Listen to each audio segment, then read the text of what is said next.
అరే ఏంట్రా ఇది? ఇంకా సబ్స్క్రైబ్ చేసుకోలేదా? సబ్స్క్రైబ్ చేసుకుని ఆ బెల్ ఐకాన్ కొట్టండి. తెలంగాణ ఎంసెట్ 2024కి సంబంధించి మనకి ఈసారి కాంపిటీషన్ వచ్చేసరికి చాలా అంటే చాలా ఎక్కువగా అయితే ఉంది.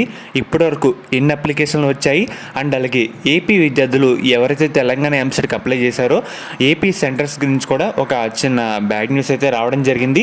ఈ 3 అప్డేట్స్ వచ్చేసరికి ఈ వీడియోలో కవర్ అయితే చేయడం జరుగుతుంది. మెయిన్గా మీరు ఒకసారి స్క్రీన్ మీద చూస్తున్నారు కదా, తెలంగాణ ఎంసెట్ అప్లికేషన్లు రోజు రోజుకి జోరైతే అందుకుంటున్నాయన్నమాట.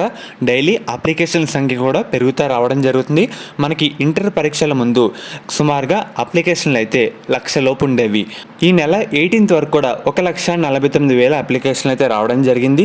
కానీ మనకి నిన్నటితో అంటే బుధవారంతో సుమారుగా 2,63,000 అప్లికేషన్లు అయితే రావడం జరిగింది.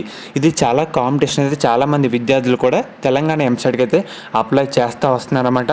అండ్ అలాగే ఏపీ నుంచి సుమారుగా 77,000 మంది విద్యార్థులు అప్లై చేయడం జరిగింది. టోటల్గా మనకి రికార్డు స్థాయిలో 3,20,000 మంది అప్లై అయితే చేసుకున్నారు తెలంగాణ ఎంసెట్కి.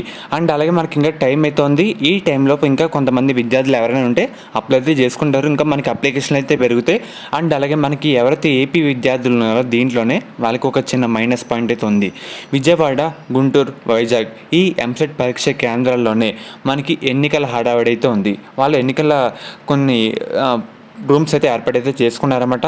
ఆ పరీక్ష కేంద్ర స్థానంలోనే వేరే కొత్త వాటిని వెతికి పనులు అయితే ఉన్నారు. సో ఫర్దర్ మీకు ఏ అప్డేట్ వచ్చినా అప్డేట్ అయితే చేయడం జరుగుతుంది. అన్ని ఏర్పాట్లు కూడా కరెక్ట్గా జరిగేలాగా తెలంగాణ ఎంసెట్ అధికారులు అయితే చూస్తున్నారు. కాంపిటీషన్ కూడా ఎక్కువగా ఉంది. మీరు ఎంత బాగా ప్రిపేర్ అయితే మనకి ర్యాంక్ కూడా అంత బాగా వచ్చి సీట్ అయితే రావడం జరుగుతుంది. అది గుర్తుపెట్టుకొని ప్రిపరేషన్ అయితే లేట్ చేయకుండా స్టార్ట్ అయితే చేసుకోండి.